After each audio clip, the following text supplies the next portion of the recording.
Hello friends, જય શ્રી કૃષ્ણ, જય મુરલીધર બધાને. હું છું પ્રિયા અને પ્રિયાસ કુકિંગમાં તમારું સ્વાગત છે. આઈ હોપ તમે બધા પણ મજામાં હશો. આજે હું તમારા સમક્ષ એકદમ નવી રેસીપી લઈને આવી ગઈ છું, જે અમારે ગીર સોમનાથ જિલ્લાના દરેક કાઠિયાવાડીના ઘરમાં બને છે, જે ગોળ ઘીના પાકવાળી રોટલીનો લાડવો કહે છે. પરંતુ તમારા વિસ્તારમાં આ રેસીપીને કયા નામથી ઓળખે છે મને કમેન્ટ જરૂરથી કરજો. અને હા, તમારા મત મુજબ આનું ટાઇટલ શું આપવું જોઈએ કમેન્ટમાં જરૂરથી લખજો. આજની જે રેસીપી છે એ વધેલી જે ઠંડી રોટલીઓ હોય એમાંથી બનાવીશું. તો મારે અહીંયા 4 રોટલી વધેલી હતી, તો ચલો આજે આપણે આમાંથી કંઈક નવું બનાવીએ. તો સૌથી પહેલાં છે આપણે રોટલીને આ રીતે ચોળી લઈએ. એકદમ ઝીણી પણ નથી ચોળવાની અને બહુ મોટા છે એના કટકા પણ નથી રાખવાના. પરંતુ આજની જે રેસીપી છે એ અમારે ગીર સોમનાથ જિલ્લાના દરેક કાઠિયાવાડીના ઘરમાં અઠવાડિયામાં એકવાર તો આ વાનગી બનતી જ હોય છે.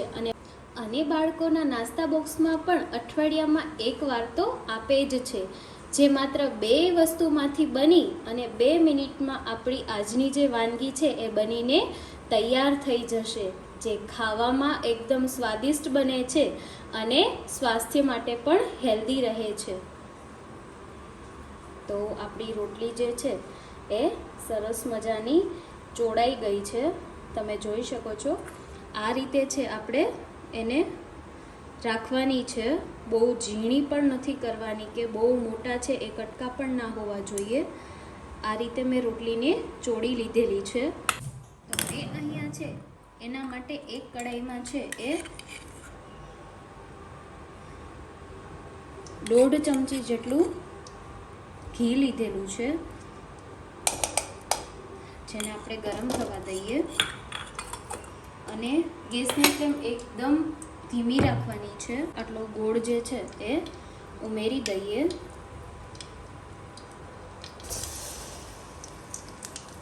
આપણે 4 રોટલીમાંથી બનાવવાના છે એટલે એ પ્રમાણે મીઠાશ પ્રમાણે છે આપણે ગોળને ઉમેરીશું.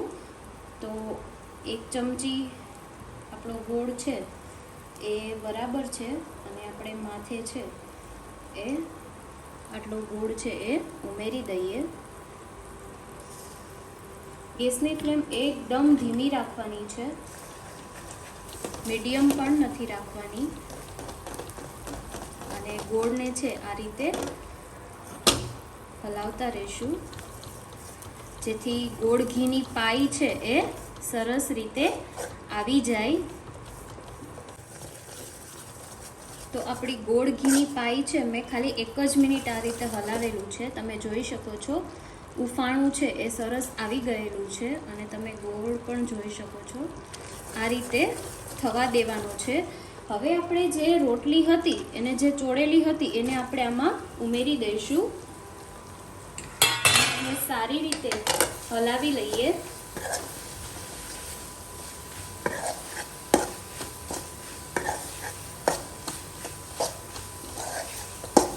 તો આપણો લાડવો જે છે, ગોળ ઘીનો પાકવાળો મીઠો લાડવો જે છે એ બની અને તૈયાર છે. અને ગોળ ઘીની જે આપણે પાઈ બનાવતા હતા એ ગોળની પાઈ છે એ પણ વધારે ન થવી જોઈએ, કારણ કે ગોળ છે તો એનું બળેલાનો પણ ટેસ્ટ આવે છે, અથવા બહુ છે એ આપણો આ લાડવો છે એ કડક થઈ જવાની શક્યતા રહે છે. જે આપણે વિડીયામાં જોયું એ પ્રમાણે જ ગોળ ઘીની પાઈ છે એ બનવી જોઈએ. તો આપણો ગેસની ફ્લેમ મેં બંધ કરી દીધેલી છે અને લાડવો છે એ સરસ મજાનો બની અને તૈયાર છે. એ ગરમા ગરમ આ મીઠો લાડવો ખૂબ જ સ્વાદિષ્ટ લાગે છે. તો તમે પણ જલ્દીથી બનાવો અને આ લાડવાનો સ્વાદ માણો. જે તમને મીઠું ખાવાનું મન થાય તો તમે ઇન્સ્ટન્ટલી 2 મિનિટમાં બનાવી અને તૈયાર કરી શકો છો, જે ખૂબ જ સ્વાદિષ્ટ પણ છે અને સ્વાસ્થ્ય માટે પણ હેલ્ધી છે. આ રેસીપી કેવી લાગી કમેન્ટ જરૂરથી કરજો. અને હા, તમે આ રેસીપીને શું કહો છો એ કમેન્ટમાં જરૂરથી લખજો.